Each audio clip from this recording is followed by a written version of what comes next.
Perfect. Okay. So what I was thinking was I'm going to do a quick review of facilitation and then hand it over to you and say we'll talk for about a half an hour, we'll break, switch facilitators and scribes, and then finish up and try to draft an agreement. Sound doable? Yep. Sure. Yep. All right. So I heard that you all have already taken an amazing facilitation class. So how about I will give my summary, and then why don't you chime in with any additional amazing things that you have learned? Okay. So whenever, and I emailed this to you guys, I think it's, if you ever want to give a facilitation 101 training, those are always in really high demand. So you could, you know, if you want to take this as kind of a template and then make it your own. So before the meeting, we need to figure out obviously what's the purpose, what's the objectives, who are the participants. And this is key because a lot of times if you invite people last minute, they get really frustrated and then it ruins their participation in the meeting. Okay, so this is kind of my checklist, what I go through, who needs to be there, what do they need to do, create an agenda. I try to send it to people 2 weeks in advance whenever possible and give them a week to edit it and then send them out the final one a week in advance. I think I really did a good job of demonstrating that by sending this to you 24 hours ago. So yeah, sorry about that. But do better than I did and send agendas to people 1 week in advance. It's good policy. During the meeting, so this is what we're about to do. The first thing is the facilitator. And Ms. Goodrich, does it work to have you be the facilitator for the first half, since I know you have to cut out early? I can stay the whole time, so Okay. we're good. I can still do that if you'd like me to. Great. And I wanted to check, is there anyone else who hasn't had a chance to do any kind of to be the facilitator or mediator?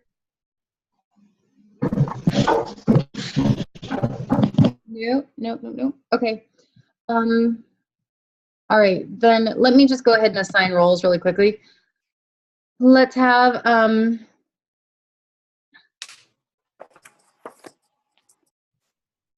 Mr. Gaskell, could you be the facilitator for the second half? Sure. Okay. And how about Miss Haller? Could you be the scribe for the first half and Miss Hobbs scribe for the second half? Yep. Okay. And I'll go over exactly what that's going to look So like. I'm the scribe? Yes. I'm the scribe? Okay. Yeah. Okay. So during the meeting, the facilitator will cover the ground rules, essentially give other people a chance to speak, don't interrupt, speak nicely, listen nicely. If anything comes up that isn't relevant to the immediate discussion, we will clipboard it and come back to it later. Scribes, make sure to make note of that. So if they ever actually do say we'll clipboard it, make sure to actually write it down on a separate clipboard. Next, go over the agenda.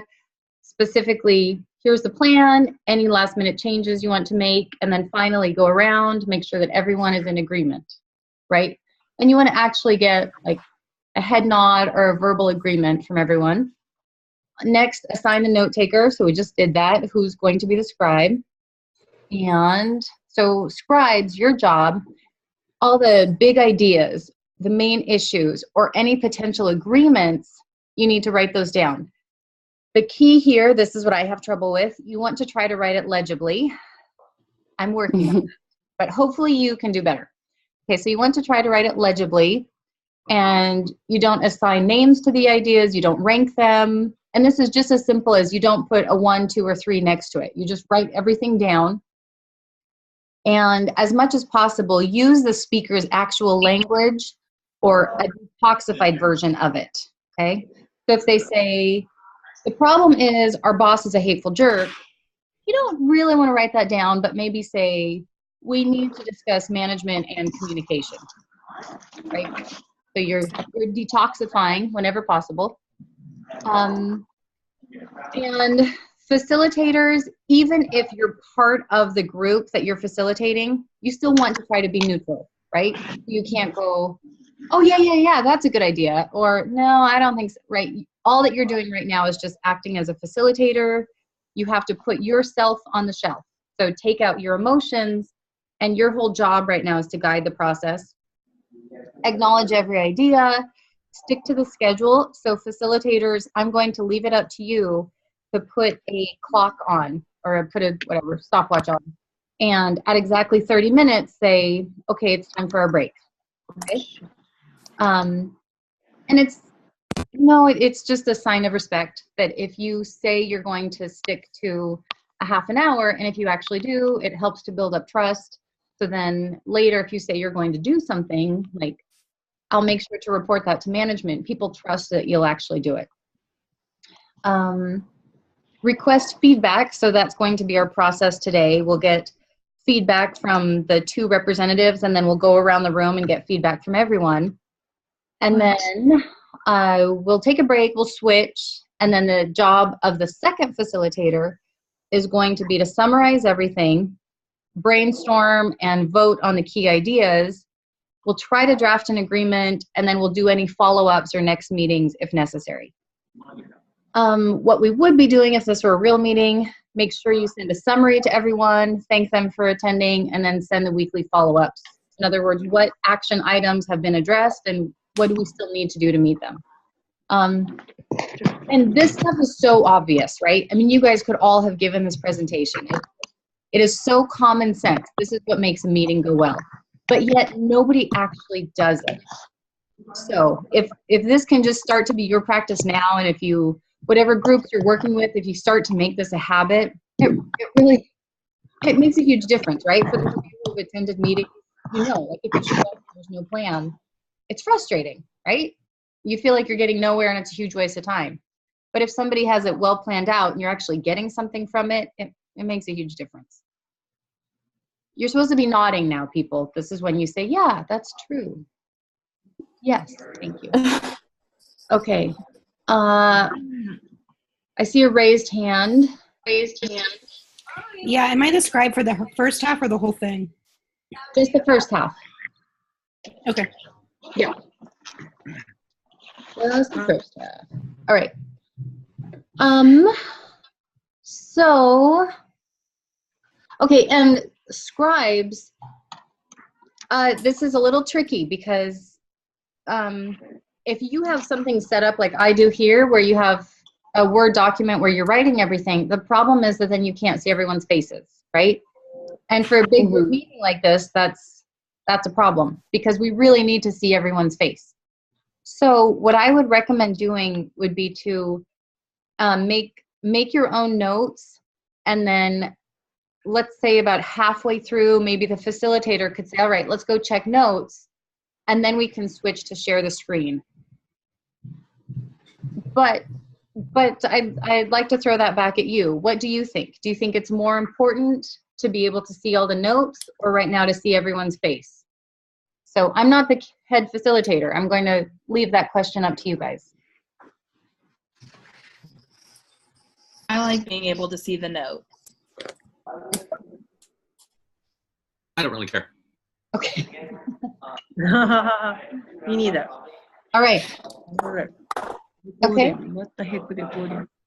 So let's go over the details. Okay, so we've already picked facilitator A, Goodrich, Gaskell, describe A. Okay. So we're working with Feed the Need. It's a small nonprofit here in Eugene, potentially facing an organizational change. And so they've just been a group that was originally arranged by volunteers, and now they've received quite a few donations and a little bit of tax money. And so now they're able to actually pay for 5 staff. And those 5 staff have been there for quite a long time. So half of the staff says, hey, what we've been doing has really, really been working. Let's not upset the apple cart. And the other couple people are saying, we have actually learned a lot since we've been here, and it's time to change and serve the community even more. Okay. So is everybody pretty clear? Can I get both of these? There we go. Is everybody pretty clear on what your role is? I think so. Yeah. Okay. Yes.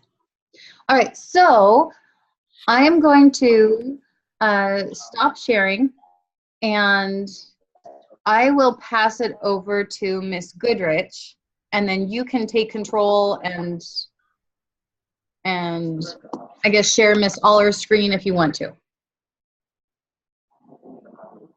Okay, Sarah, do you want to share your screen so that the notes will show up on there? Or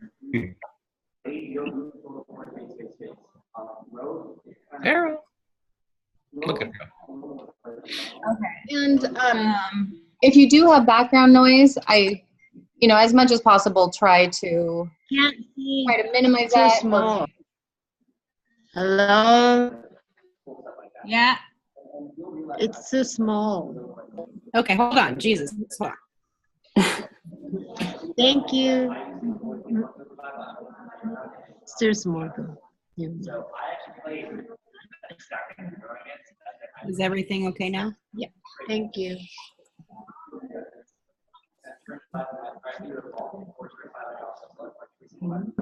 Okay. Does everybody hear me okay? Yes. Great. Yeah, there- Okay, so oops. What? quite a bit of background noise. Is everybody muted except for me? I'm wondering if that will help. Is that better? Okay. I can also try to find headphones if we need to, but let me know if this is good. Good. Okay. Perfect. So we are going to get started with our meeting. We want to cover some ground rules and just cover what we're going to be doing today. So we do have, we're going to go around for each person in the room and get their input of what's going on in the Feed the Need organization. It sounds like there's some interest in adding some new components to the organization. So that's what we're here to talk about. As we go through, I'll do my best to make sure that everybody gets the chance to speak so we get to hear what's going on. We do have a scribe that will be taking notes to help us, guide us along this process. And if for some reason you have something you'd like to talk about, but we're not either quite there yet in the conversation, or we do want to bring it up, but we're in the middle of something in particular, we can clipboard, which is again going to be noted on the document that's shared with everybody. Can I get a thumbs up if everybody heard that okay? Okay, perfect. Thumbs up seems to be the easiest way to do this. Okay, so we are going to get started by going around and getting the chance to hear from those that are involved in the Feed the Need organization about what the current state is and what's going on. So I'm not sure who's, but can somebody kind of give me or start? I'll start. I'll jump in. So I am involved with the Feed the Need now, and I am of the mind that things need to progress and change a little bit. We've been doing a great job with feeding women and children who are hungry and all of that, but there's such a tremendous need for food in the overall unhoused community. That I think we need to expand our reach and maybe work a little bit harder and dig a little bit deeper to get more resources together to spread out, not only to women and children, but to men who are part of the homeless population as well. Because when I was thinking about this, and if I can express this correctly, women with families who are homeless could qualify for a homeless program for food as well as our program. And that's not the case for, say, men who are homeless. They, of course, wouldn't qualify for the Women and Children's Food Program and may not qualify for another program or just the one program. So I think the need is there for us to try and reach out and reach more people than what we currently are, and to expand beyond just a gender and a specific classification of people. The need is there for sure. So.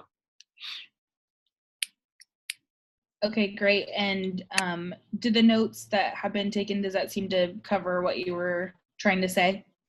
I just want to make sure we have all the thoughts out there.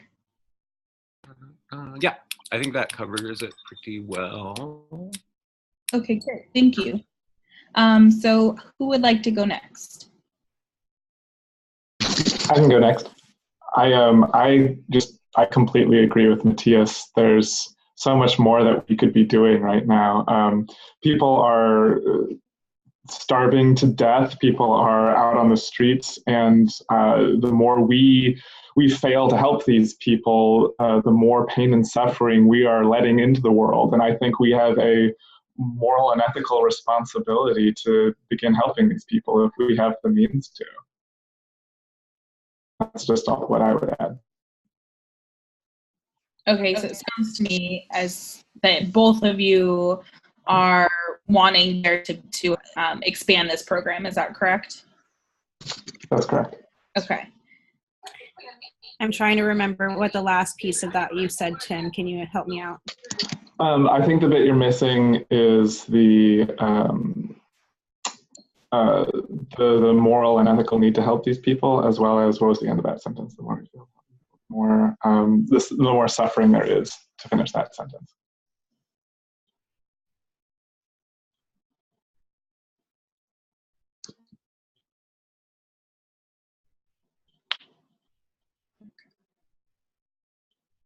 Okay, does that cover everything, Tim? We're good on that? Yep, thank you. Awesome. All right, who would like to go next? I can go. Oh, go ahead, Hatsu. Okay. I'm more interested in the comprehensive support to both low income and homeless people, because just giving food or meal temporarily don't help those people. So those people need places to stay, and hopefully long-term solution would be they gonna have a job. So it's really takes time and difficult, but I would like to focus on more long-term solution. That's what I want to say. Okay, so I want to make sure that I understood you correctly. Are you saying that you want to keep the organization the same, or are you still interested in expanding? Oh, Men and low income. I'm interested in expanding to accomplish what I have said before. Need expansion of organization. Okay. Okay, thank you. Thank you.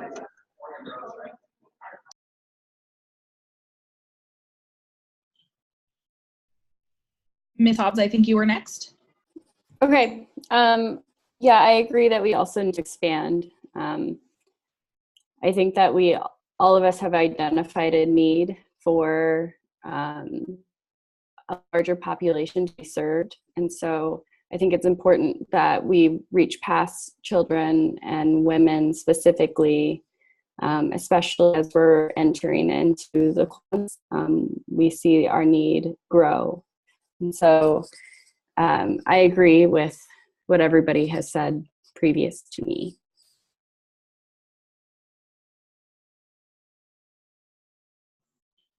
So it sounds like we have quite a few people in agreement. Is there anybody that has a different view than those who have already spoke?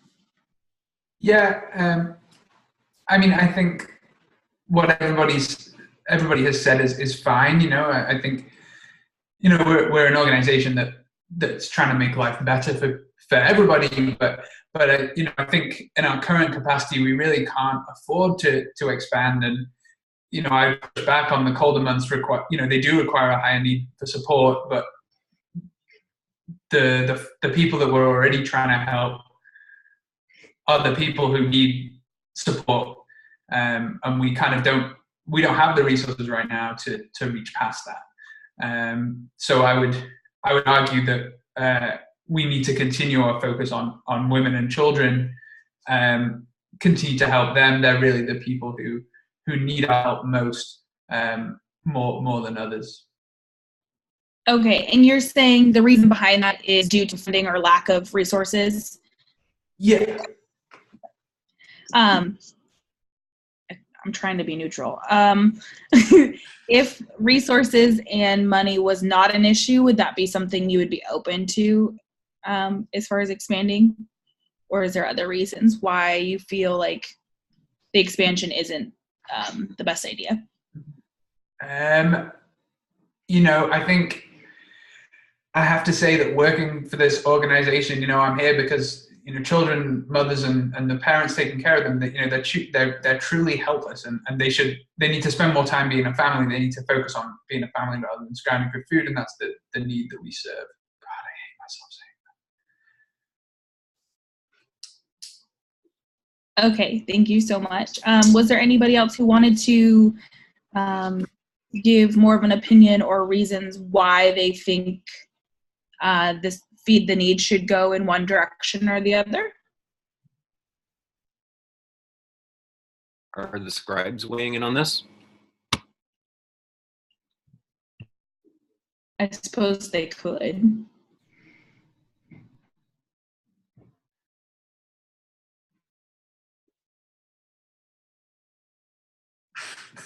So I don't think we have anybody else opposing. I think the way that it's aligned is that nobody else has Except Sarah. Yeah. The last names, I think everybody's are.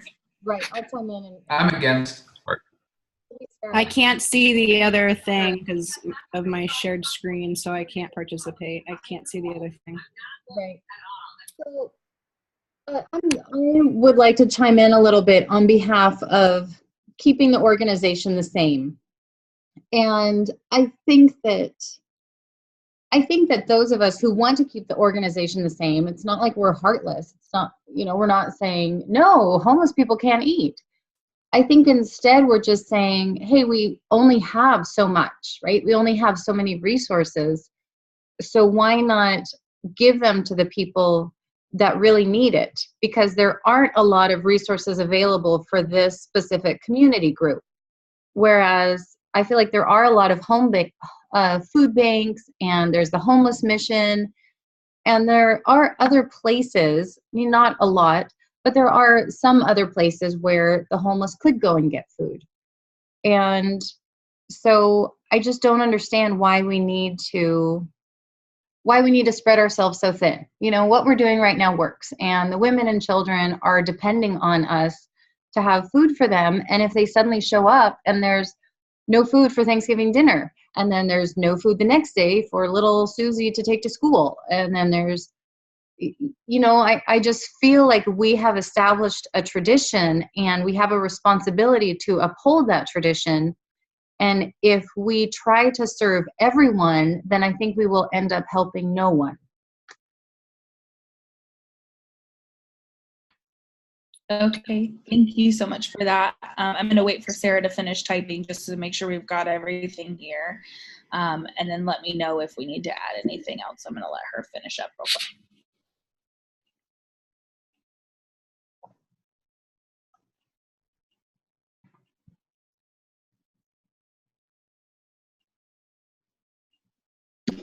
Just to clarify people's positions, I wanted to circle back to what Hatsui was saying, because what I understand her to be saying is that she wanted to expand the organization to give more comprehensive support to women and children specifically, and not to expand support to homeless men. And I wasn't sure, I was unclear about that, so I wanted to make sure whether I was right or if everyone got that. Is that accurate, Hatsi? Yes and no. Okay. Okay. Probably yes. Oh, yeah, I would say yes because we focus on women and children. So just to clarify, you just want to expand the organization to assist more of the women and children and not men? Yes, that's correct. So you're in favor of a expansion, but not the other groups. Yes. And of what you're Correct. what the Feed the Need is already doing. Yes, that's correct. Okay. May I counter what Professor Fowler had to say? Go ahead, Matthias. We would love to hear what you have to say. Thank you. I just don't share that point of view. I don't know the welfare system inside and out, certainly.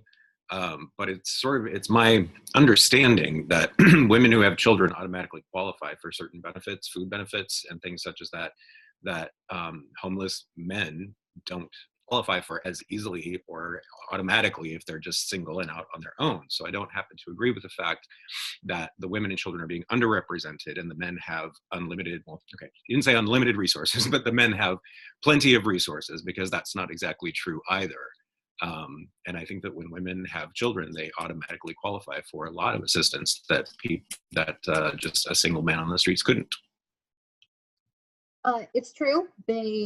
Women who have children and who are low income do qualify for the WIC program, which is a great program. If you want fruit juice and cheese and beans. But if you actually want any food, like, I don't know, bread, meat, chicken, apples, anything else, any type of nutritious food in your diet, then WIC just doesn't cut it. WIC is clearly designed to supplement. It gives you the bare bones basic, but it's not going to provide enough actual food. And there is the food stamps program, which everyone could qualify for. Men, women, well, okay, not women, or not children, but men and women can both get food stamps. And so when it comes to just actual food, then that isn't gender specific.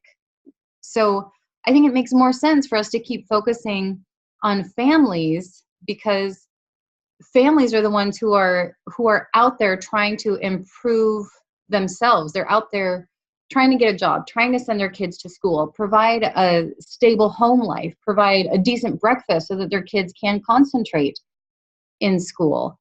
And I guess I just don't really understand, why we would keep rewarding somebody who's just sitting out there on the street and not, as opposed to someone who's trying to raise their kids well and trying to get into this role here.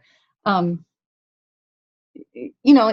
we would keep giving money to somebody who's not doing anything and not going out there and getting a job, as opposed to a family that's trying to support their children. I feel like we have been given a gift by having this organization and by having people donate to us. And I feel like we need to be really wise about how we use that gift.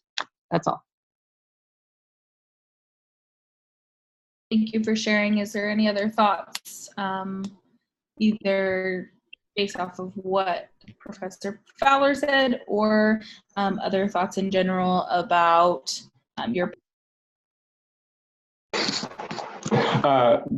I'm also stepping into a role here. I just thought that what Professor Fowler was saying was incredibly biased. There's a lot of anti-man prejudice in what she is saying. And I just think that it's ridiculous to say that somehow men are less deserving of food, or that men are somehow morally bankrupt, like they're just sitting out on the street, not trying to get a job, not trying to set up their lives. We know that homelessness, a big cause of homelessness, is mental health issues among all people who are homeless. And that, one of the first steps is providing a stable living condition for these people. And so by not providing food for men who are also trying to have families and continue their families, that we're just institutionally prejudicing men's welfare.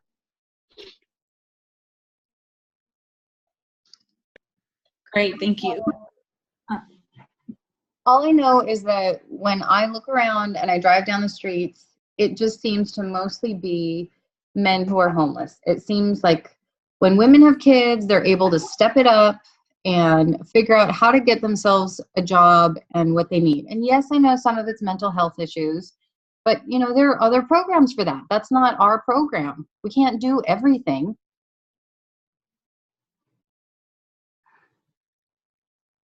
I don't think anyone's claiming that we have to do everything, but we can step up our program to do more. Why would you be opposed to doing more and helping more people? We can continue to help the population that's serving, but expand our services to include other people, because I agree with Tim. I think you're a little dismissive of men who are homeless, and we're completely overlooking homeless fathers who are trying to raise their children just as well as mothers.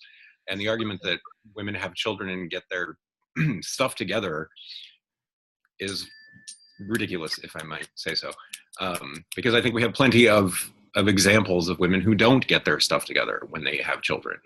I think that's a facile argument, if I may. So I guess I feel like my concern isn't really being addressed. That what happens if we do say we are going to offer, that we're going to offer more to more people? And I'm not against that. I feel like I need to really stand up for our main mission, right? For our main target audience. And I'm nervous that we are going to spread ourselves too thin. And I feel like that hasn't been addressed. Like, you know, yes, if we have an overabundance, we should share it. But is there any kind of check and balance? You know, is there anything in there that says, all right, we will make sure that our main people are covered and that they have food. And then if we have extra, here will be the second group of people that we can give food to. I think we've been able to talk about how what each person's idea is and where they stand as far as expanding the organization or not. So I'd like to kind of bounce off of what Professor Fowler said in how, if we were to make a change, how would that work and what would that look like for those who are interested in doing that? And for those who are not, maybe give a little bit more. I know you said stretching thin and some other thoughts, but I just want to kind of talk through what this organization is going to look like if the change becomes in place. I think that makes sense. And I don't think that I would necessarily be opposed to what Professor Fowler has recommended. We stick with our base that we've been serving, base population that we've been serving so well, but we do make an effort to serve a larger community, and that can be done in a lot of ways. We can structure that any way that we can agree to do that. I'm not saying that we should drop a portion of our current population, but we should expand what we're doing. So, you know, that could be done in a sort of gradient manner, I suppose, you know, if there's something we can figure out about that. Right. So what would that look like? You know, I'm not opposed to that idea. I'm just saying, what structures can we put in place? You know, what are some ideas for how we can protect this group first? Or if resources ever do run too thin, you know, if we get a shortage in an area, how will we get an alert of that? How do we make sure that we keep these people protected?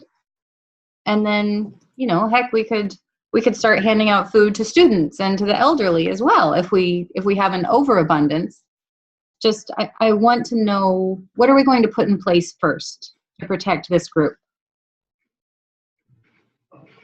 So what I'm hearing is what you're asking for is, what's the first step in expanding if the organization plans to do that? Is that correct? Right. Okay.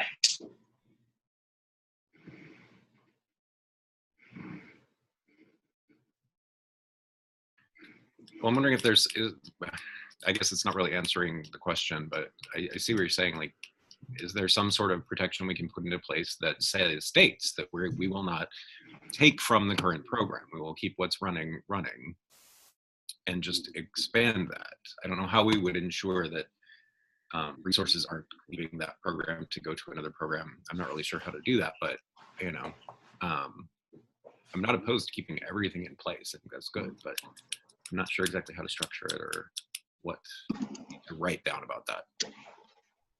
I don't know how much surplus we have, so I don't know if this is a reasonable suggestion, but I was thinking maybe we could open, well, we'd want a separate shelter, so to speak, a separate location that we could then serve homeless men or men and their families.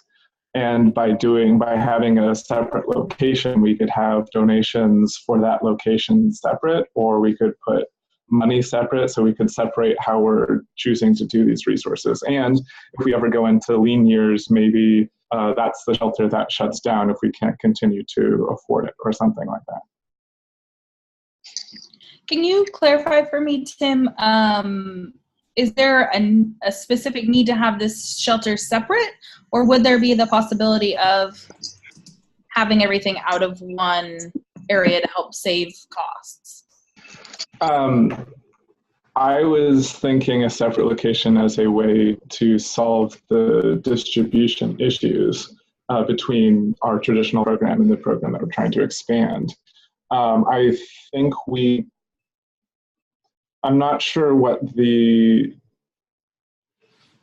feel like there might be other sticking points if we had it all in one location because of safety concerns, because there are vulnerable women and children at the location that we're currently serving, and they might be upset or uncomfortable with the presence of men there. I'm not sure what our current policies are, but I feel like we could solve both the distribution issue and the safety issue by having a separate location. I just don't know if we have the money to do that.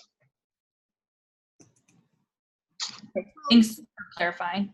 I mean, there is the men's mission, right, on 1st or 2nd Street or something, and that's just specifically a men's mission. So, I mean, instead of us trying to recreate the wheel, I suppose that we could talk about partnering up with them. I think a partnership would be a smart idea here. I mean, I think we don't have the resources right now to push our mission away from where we are, and we also don't really know what we have. So without any of that knowledge, it seems a little pie in the sky to just say, sure, yeah, we'll give to other people at this time of year, without knowing whether we can even continue to support the programs that we have, never mind support entirely new programs.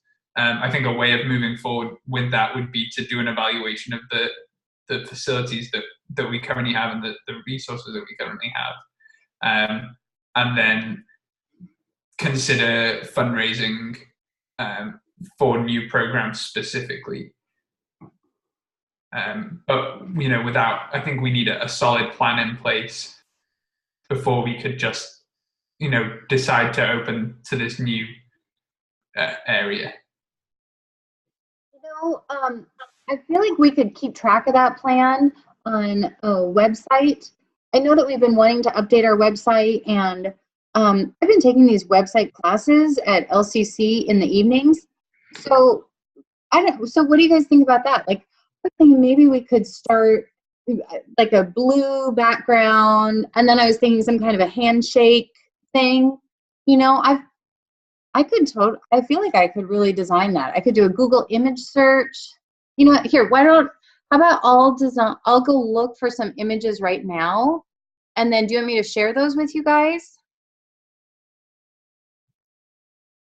Or I could just start taking over and designing the website, if that would be helpful.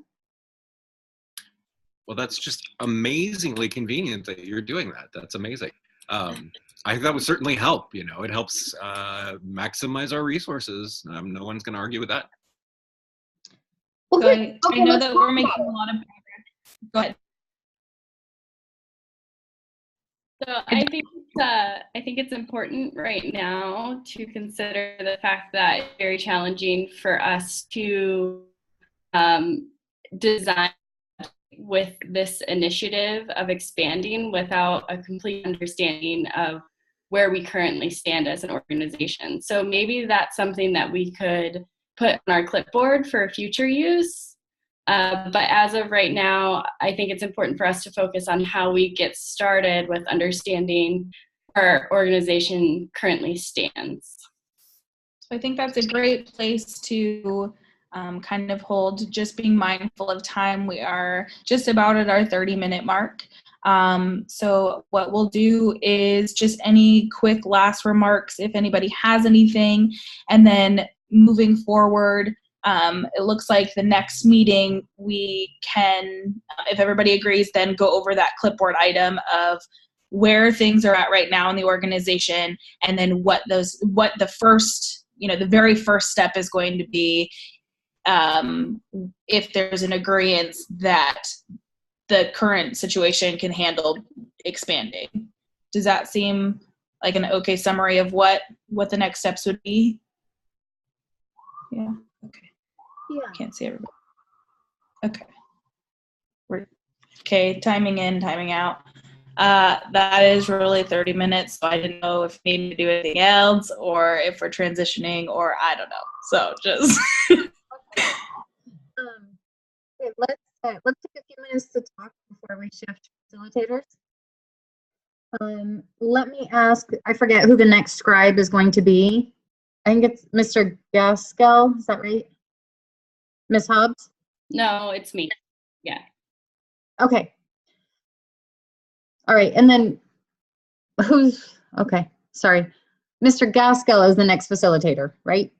Yep. Okay, perfect. So Ms. Hobbs, let me ask you, while we're talking, why don't you quickly just peek at the document here and see if you can start to break this into some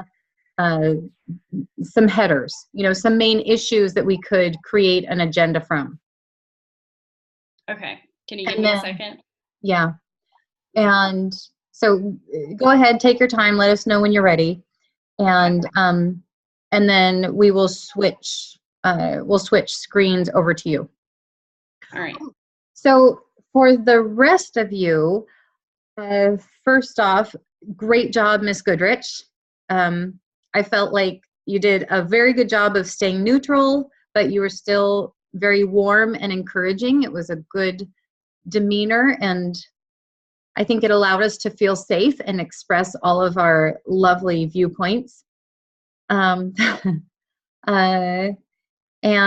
I think you also did a good job of letting people vent and be frustrated and get their ideas out, but then stop them before it got to the point where it was heated. And that's hard. That's an art form, because you do need to give them a chance to, this is how I feel and I'm frustrated and I need to tell you why. You can't cut people off too soon, but you've got to find that point, which I think you did a great job of like before I start physically threatening Matthias, for instance. Like you did a good job of figuring out when to jump in and stop it. Thank you. Yeah, thank you. And you too, I'd lost you. I think you're down here somewhere. Yeah, there you are. And you too, Miss Aller, good job on scribing. It's hard. So I'd like to hear from both of you before we jump out to the rest of the class. So first, Miss Goodrich, what do you think worked well and what was difficult? Well, I've never had to facilitate over the internet, so that's just one kind of weird thing, and especially because we're sharing a screen. I can't see everybody, and so I don't know if people are about to chime in or not, and so I felt like the silence wasn't as, I don't know, I guess in normal facilitation or mediation, I feel like silence usually gets people to talk, like it prompts people to want to talk more. And then I feel like in this situation, you can just kind of hide and mute yourself. And so it makes it a little bit more difficult. I was a little worried that people weren't going to contribute as much. So I'm glad that it turned into more than what it was. But that was my biggest concern, is just having to kind of pull strings to try to get people to talk more. But so yeah, that was kind of my biggest concern. Overall, I think it worked pretty well. I was happy that people didn't talk over each other a lot. I don't know. It's not, yeah, I think it went okay.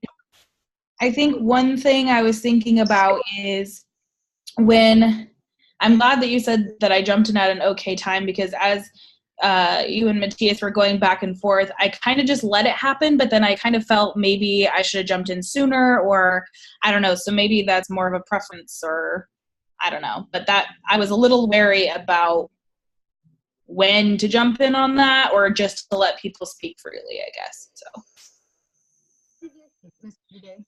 Did you feel like you were able to say everything that you wanted to? Yeah, I do. I do. I feel like a certain amount of that is the participants, because we were respectful of each other, giving each other and taking turns, kind of thing. Right. I do feel like I got to say everything I wanted to say, and I do want to reiterate what Deanna said about the silence, because silence in meetings is the tool that we use in mediation, negotiation, and all of that. And I mean, I hadn't really thought about that, but it's a really, really good point that, in this online forum, you can just mute yourself and the silence doesn't do the same thing. Right. You can go shopping. You can play solitaire. I hadn't thought about that either. That's a really good point. Yeah. Thank you. Yeah. Do you have any tips that you would like to send over to Mr. Gaskell before he starts? I think one thing that worked, because I brought the thing about silence, is just continuing to ask, like, is there anything else? Is there anything else? Because I think I used that tactic in person too, and I was just hoping that it'd work on here, which got people to talk more. Because I think when you ask that, somebody feels obligated. So I think that is a little bit of a helpful tool to get people motivated to talk. So in the event that it gets stuck a little bit, I would just say, like, oh, can you tell me more? Or what did you mean by that, or something, and just kind of taking that little extra step to get somebody to explain, or something along those lines. And then there was a couple points throughout this that I felt a bit confused. And so just clarifying was really helpful, because I felt like I clarified it, but then Tim also brought up that he wanted clarification. And then I realized, oh yeah, I didn't understand that either. So I need to then ask, another clarifying question. So I don't know, don't be embarrassed if you didn't understand something that somebody was saying. Right. And I think as we are, we're starting to discuss key agenda items, and especially as we move into agreement, I would really make sure to go through and ask every person specifically, how do you feel about this? Are you okay with this? Is there anything you want to add? Because if not, there are some people that won't contribute. So you might just want to go down the list of people that we see here. You might want to do it alphabetically, but come up with some way to make sure that you're asking every person what they think. How did it work? How did it work being able to see the document? For me, I thought it was really helpful for me. Oh, go ahead. I was saying, like, it was really nerve-wracking for the scrub. Because I felt like I had to make sure that I had everything. So for me, like, I didn't really like it, but I was also not a participant. So there you go. I personally didn't really even look at the document. I might have glanced at it a couple times, but I was more focused on the people's faces and everybody that's talking. Yeah, I didn't really pay any attention to the document at all. I second that. I think it would be helpful to see everybody's face instead. Okay. I would say that it was it was helpful at times to be able to go back and see what people had said, so that you could, not just reiterate what somebody else had said, or you could reiterate what somebody had said. But I do also like seeing people's faces. So, going forward, I think that you did a really good job of capturing everything. Going forward, as we're just talking about key ideas, we probably only need to capture the key pieces, obviously, until we get to an agreement. When we're at an agreement, you want to make sure you're writing down exactly what people are saying. So, scribe for you. So next, just capture a couple of key ideas, and then when we get to the point where people are saying, yes, I agree on that, that's when you want to try to capture it word for word like this. What would you all like to do for the next session? Do you want to keep doing it like this, or do you want to have faces up?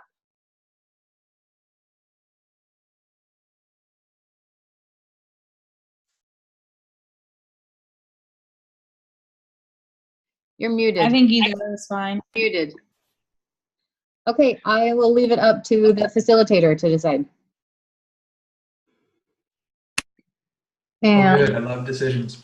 Can I take mine down? Yeah. So let me make, there you are. Oh, I'm not the host anymore. Hold on. Reclaim host. Okay.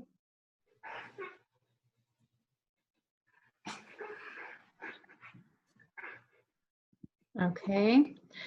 So how about let's go until 3:15. Cool. Okay. Go for it. Cool. So, firstly, I was going to ask, do we have an agenda? Yes, I can do a quick share with you guys of what I pulled from previous notes. Give me 1 second here.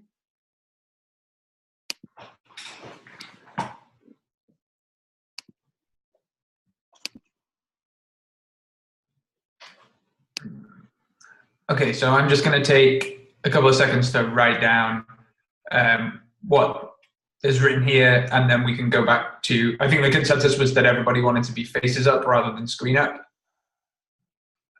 So I'm just going to note this stuff down, and then we will go from there. Yeah.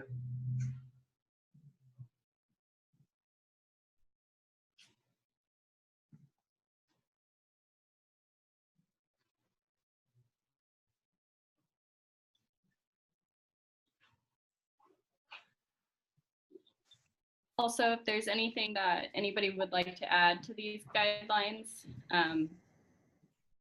pulling myself out of my role right now. It was really hard to look at the document and also hear what we were discussing for class. So feel free to add if you'd like. Okay, cool. So welcome back, everybody.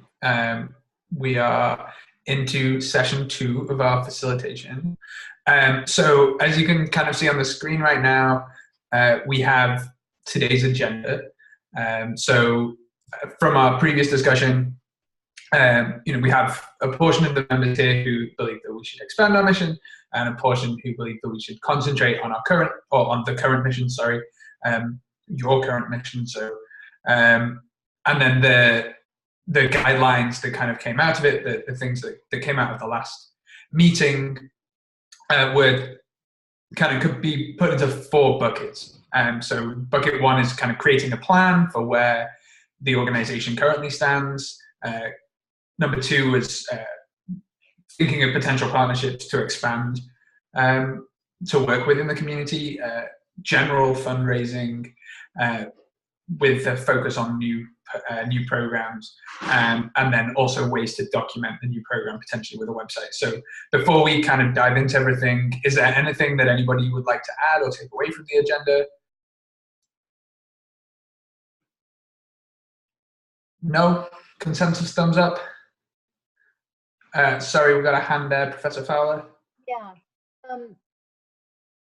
I'm not sure where my piece is addressed here about safeguards. So that before I'm comfortable discussing any type of a partnership or any changes, I want to know what the safeguards are. How do we know that Susie is going to have enough food for dinner? How is she protected? How are the impoverished families going to be fed? And once I hear that, then I think I speak for myself and probably some of our other volunteers that then it would be easier to discuss some other type of a partnership. Okay. So do you think that goes in a fifth bucket of safeguards, or would you want to circle that into creating a plan to understand where we are right now as an organization? Or where you are right now? It could go in the same bucket, I guess, so long as it's at the top of the bucket. I need to know that it's going to be addressed. Okay, well let's leave that as its own point then, and we can focus on that equally with all of the other buckets there. Are there any other concerns that were raised in the previous meeting that aren't reflected in going forward today?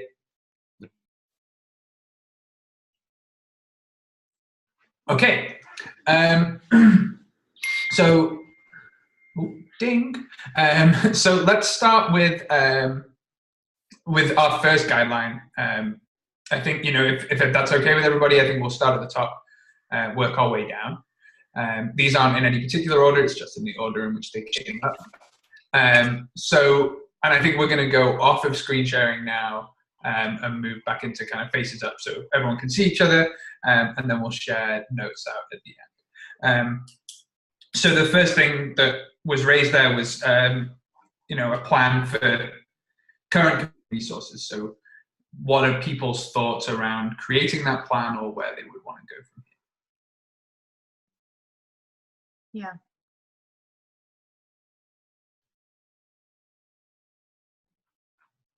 Well, I think what we could do is see what our funding is right now, and maybe take like a specific amount of it, and say like that's, since we know right now that we have a certain like steady income, we could take a specific percentage of that and we can agree on the percentage, and no matter what, let's just say like 80% always goes to one specific part of the program, and then whatever is extra then can be distributed to these other programs. I only threw 80% out there. I'm not saying that has to be the number, but that's just kind of my general thought. Okay. So would it be possible, instead of saying a percentage of our income, because that comes and goes, instead could we say that we have this amount of food set aside, and that everything on top of that can be donated to other people? Like we need to know that we have 700 cans of fruit cocktail are set aside just for the impoverished families, and 50 bags of flour. And if we were to look at what our average food use is currently and set that aside, and then we could talk about what to do with all the extras on top of that. That's kind of exactly what I was thinking, was taking a look at recent numbers, the data from the past year or so, and looking at something like that. I wouldn't have a problem with that. I think that's a very good way to go about establishing those numbers. So I think that's a good plan for figuring out like a baseline, at least for the year. I also agree with that. That sounds like a good plan. I agree as well. Okay. So I just ran those numbers actually, and we happen to need 500 pounds of food every month. And a lot of the time we'll get an extra 300 pounds of food. But I think we should talk about what we should do in the summer because, over the holidays, people are more generous and they're more cognizant of people in need. But I've noticed a couple times over the summer, our donations drop to about 400. And so we do have a shortage there. So I don't know if we could come up with additional ways to donate or to market or to get more grants or to set aside a little bit. But I just want to make sure that every month we have that 500 pounds safeguarded.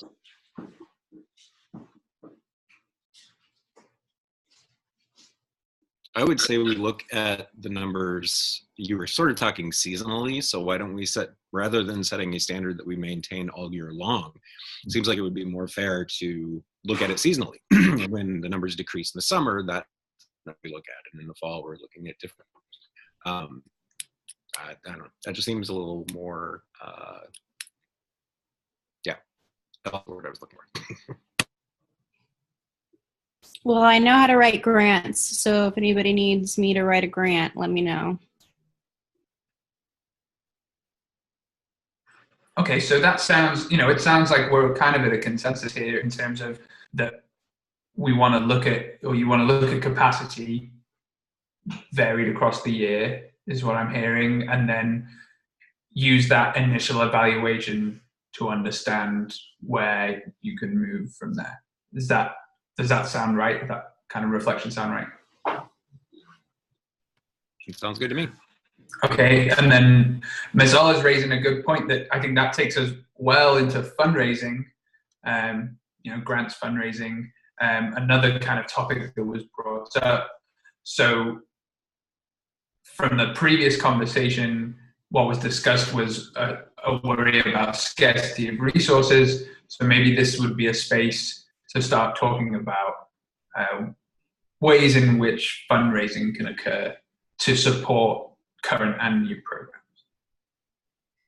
Well, like I said, I could, obviously write grants and apply for grants. But I also was thinking about maybe doing an annual or biannual event where we reach out to the community and basically host a really nice formal event where they can bid on donations or whatever that come into our facility.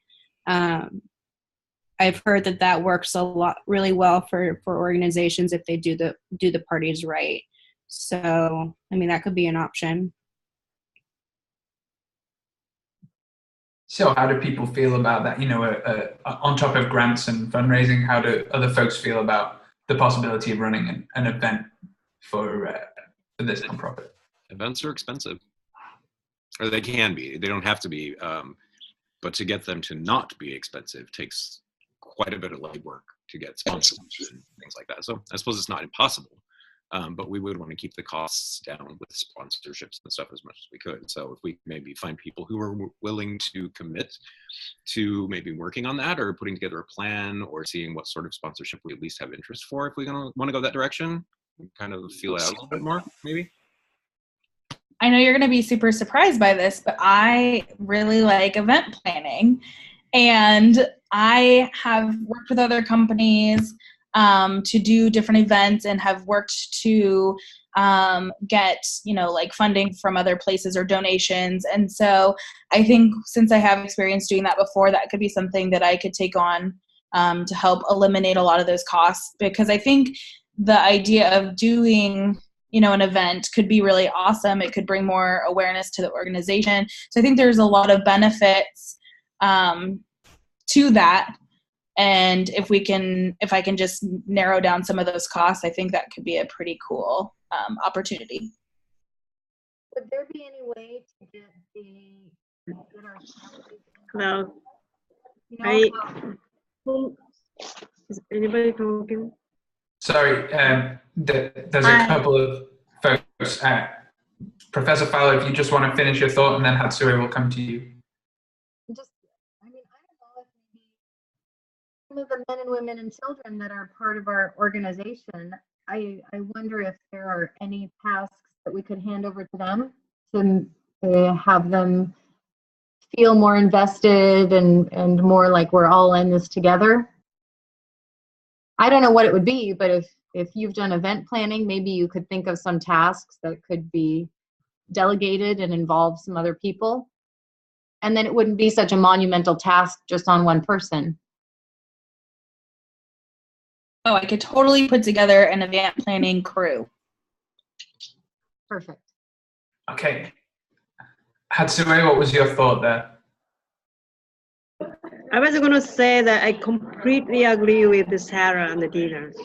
And as Dina said, she has some resource to make the events happen. And I really like that Sarah's idea of annually or biannually events. Awesome. We will be able to get the new donors or retain existing donors. Excellent. And then, Tim, is there anything that you would like to add to the conversation? Yes, thank you. I like Professor Fowler's idea. I would be concerned, rather, I do, because I do think it's a good idea to, if the people we're serving want to feel more included, I think it's a good idea to offer those opportunities to them. I would be concerned about making it feel like we're pressuring them into working for us in exchange for the food that they depend on. So I want to find a way to approach that doesn't make them feel like they're being pressured into anything. I also share that same opinion. Thanks for bringing that up, Tim. If I can add to that, oftentimes organizations will reach out to past recipients of their services who are usually really willing, or not usually, but I suppose a lot of times are really willing to give back them at the program to help them. So that could be, we could reach to past recipients rather than current recipients, perhaps. Yeah. Sounds good, Matthias. I have a question, Matthias. What do you mean by that perseverance? People that have used the services in the past, so say women and families, women who have had their children there with them and gotten services from us, but now they're doing better and are on their own and not receiving services, they might want to come back and contribute, whether that's in the form of donating things, donating their time, or resources, whatever they can give. Oftentimes people are excited to give back to an organization that has helped them in the past. Thanks. Okay, so that sounds, again, it sounds like we're fairly feeling fairly positive about the idea of fundraising. With that, everybody kind of, that's the vibe that I'm getting. Does that sound right? And potentially look at either an annual or biannual event, and also more traditional fundraising through grants. Okay, now because I want to make sure that we get to the safeguards. So, Professor Fowler, if you want to maybe start on that, we can have some feedback from the rest of the group. Well, I feel pretty comfortable with what we've discussed, that during, let's say during fall, winter, and spring, we set aside the first 500 pounds of food for our primary audience. And then during the summer months, we can drop that down to 400. I think that would be the responsible way to handle it. And then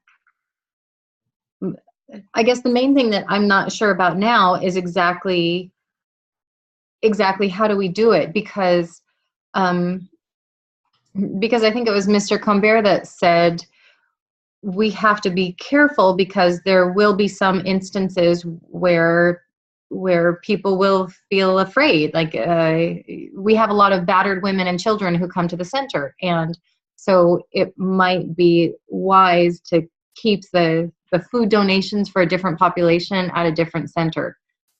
I don't have any ideas on that, but I think that is worth discussing. I think that's another safeguard that we should talk about. Yeah, I kind of agree with that. I don't know that we would necessarily need to keep the food stores for the two programs in a separate location, but we could definitely make an effort to serve the populations in different places. Yeah. Yeah, that's definitely worth paying attention to for sure and looking at. And I can also, again, apply for another grant so we can actually open up our second location, because as of currently, I don't know if we have the finances to do so. However, we can always, either find a donor or apply for a grant in order to open up that facility. And yeah, I think keeping the two populations separate would be really helpful. But again, I think that we need to have money put aside in order to set up that location. Yeah. What about using the Eugene Mission? That's their primary location is just designed for homeless males. A lot of them are vets, and I don't know, could we partner with them somehow? I personally wouldn't want to partner with that organization. I don't necessarily like what they stand for. I don't like that they have to go to church in order to get food. So I would prefer not to partner with them, but I could be voted or vetoed. I like the idea of collaborating with an organization to help with funding, but I'm not sure. It could be, for me, I don't have a preference of it being a specific one. So if people have preferences against this specific one, then I would be fine to go somewhere else. But I think the collaboration idea in general is something that I'm definitely on board with. Yeah, I agree with that too. I think collaboration is a good way to go. But I think also along the lines of Sarah's concern, as much as we may not want to partner with a certain organization, say the mission, may not want to partner with us because we don't want to have that sort of stipulation on our thing. So I think who we do and do not partner with will probably just sort of shake out as we go along with different organizations. But yeah, I think partnering is a good idea. I also think partnering is a good idea. I'm wondering if there's a way we could partner with Eugene Mission without forcing our own recipients to engage in practices that we don't feel like they should have to be forced to engage in. I don't know if that would address all of your concerns, Sarah, but I didn't know that about Eugene Mission previously, so I don't know what else they do that might be objectionable in terms of partnering with them. But I feel like in terms of at least requiring them to go to church, I wonder if we could get them to agree to partner with us without our recipients having to go to church, if that would solve that problem. I don't necessarily have any arguments with that. I just would be cautious about those who had tried to receive services from the mission, but then decided to turn their backs on it because they didn't either believe or want to go to attend a service in order to receive food. So I wonder if having that name attached to our organization, they would be fearful of accessing our resources because they would think the same thing. And I honestly don't really know if the mission would agree not to have that rule. But I mean, I'm open to it. But I'm just saying with the other piece, I would be concerned about it. So it sounds to me like everybody's kind of more or less in consensus. I realize, Hatsue, we haven't heard from you on this. Is there anything that you'd like to add? Yeah, totally. I totally for getting partnership. And as for the Eugene Mission, I volunteered for them pretty currently. Their mission based on Christianity, but they don't force people to go to chapel or pray or join the service for now. just for reference. But and there are, I guess in Eugene, there are lots of small organizations to support homeless or low-income people, so we can partner with them definitely. Excellent, thanks. So on the idea of partnerships, it kind of sounds like everyone's in consensus that partnerships are probably a good thing, a good way to provide some safeguards to current members of the current population that the nonprofit serves, but also help provide for a new area of service. And so maybe either the mission or other nonprofits would be a good area to explore. And we're at time.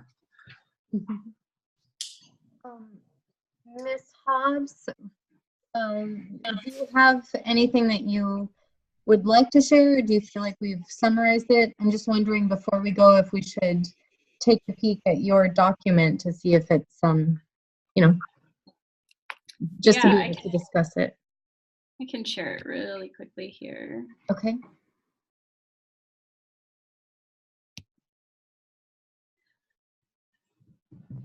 So basically, I just tried to keep it organized in a manner regarding our objectives for the meeting today. Overall, I think we covered most of the ground, obviously, besides understanding how we're going to present this to the public. But we ran out of time. Right. So it would probably be good. Great. Great.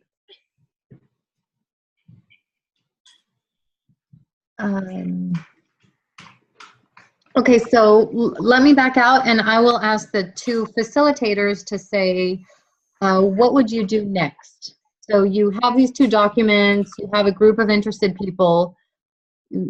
How are you going to summarize this and distribute it?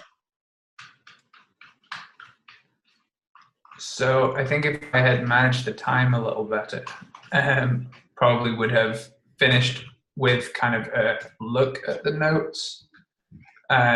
So kind of brought the notes back in this format and then made sure that everybody was okay with it. And then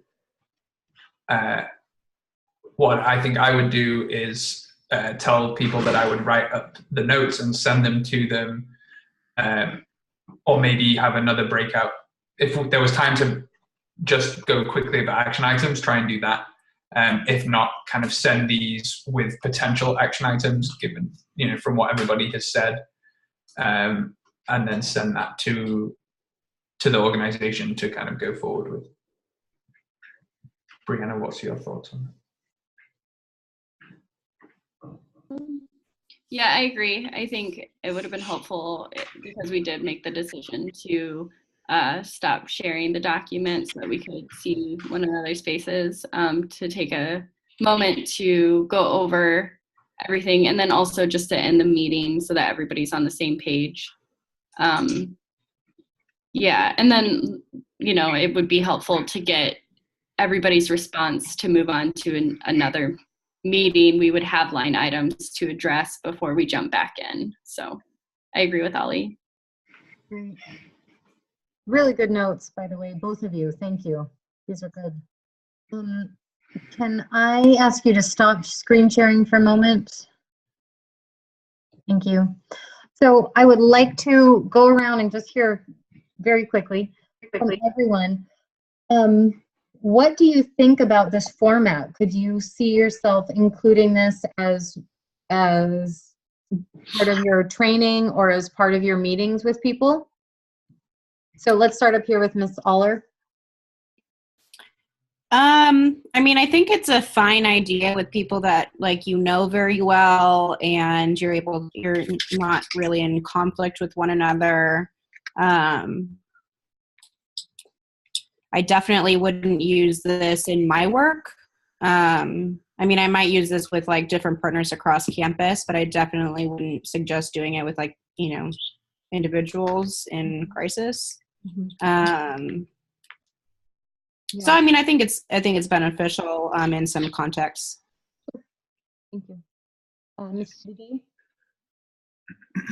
I don't know if I really have much more to add to that because I was thinking the same thing. It was a good experience to do this because I personally have never used this format before.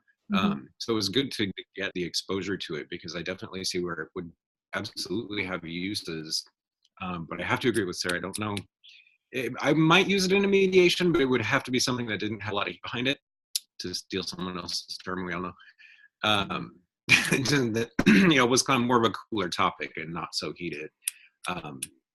It wouldn't be my go-to for mediation or negotiation or any of those sorts of things. But I suppose if you've got people scattered all over, the country or the world, and they need to get on something, it may be necessary. Right. Thank you. Ms. Hobbs? Yeah, I've actually, I think that this would be a really useful platform. I've been on grant team panels before where we call in, and because people are all over the state, and we're looking over grant applications in that way. And I've actually suggested this instead because I think it holds people more accountable. And when you're on a panel, phone call, it can be really challenging to engage people, and also as a facilitator to understand how people are responding, or if anybody would like to chime in. It's really difficult, actually impossible to do that over the phone. Sure. So in my work, I think that this would be really beneficial because oftentimes there are a lot of boards and councils that are working together across the state. So yeah, I'll definitely recommend this to coworkers and whatnot. Okay. Ms. Goodhart?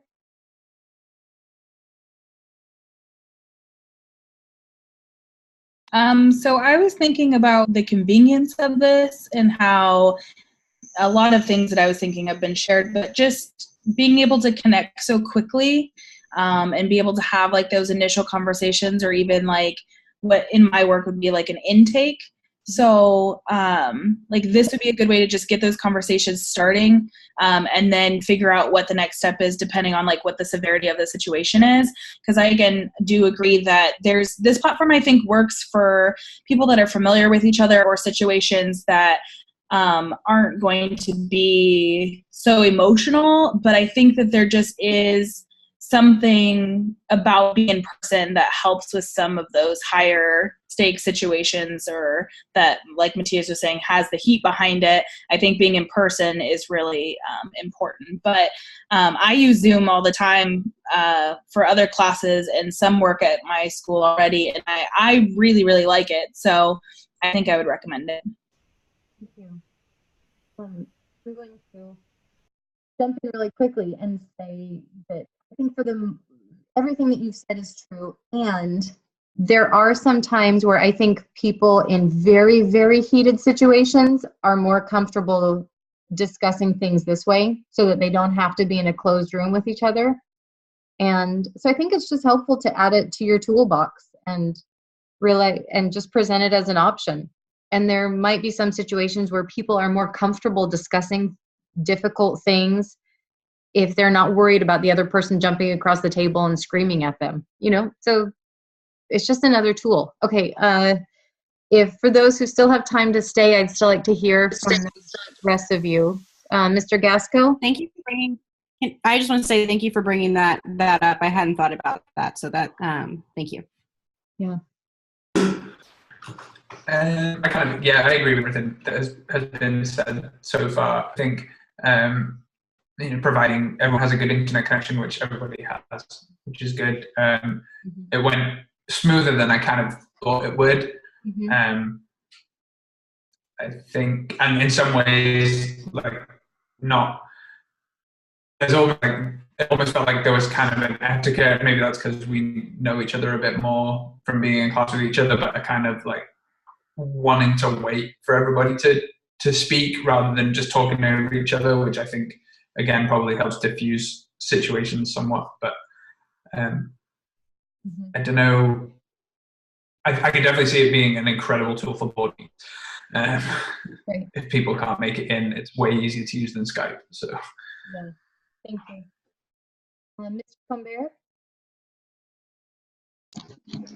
I find trying to manage all of the tech stuff and making sure people are speaking and that people can hear them when they're speaking a little bit more stuff I want to deal with when I have a mediation going on. If I were, say, an ombuds of an organization, I can't imagine ever choosing to do this if I had the choice to. That being said, if it were, like I think Matthias brought up, if it were a large organization and the conflict was involving people from different locations, I think this is a good backup. I could also see using this facilitated meeting than facilitate problems or disputes. Yeah. May I add, in the ombuds arena, you wouldn't probably want to use this sort of format anyway because it's just not secure and confidential, you know? Yeah. Yeah, thank you. Ms. Sato? Yes. I think that people are more and more working from home, and organizations are more about global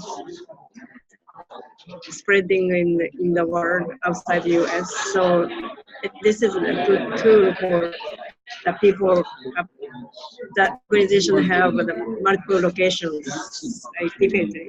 And I also agree with Matthias that he said it's not suitable for negotiation or mediation. I agree with that.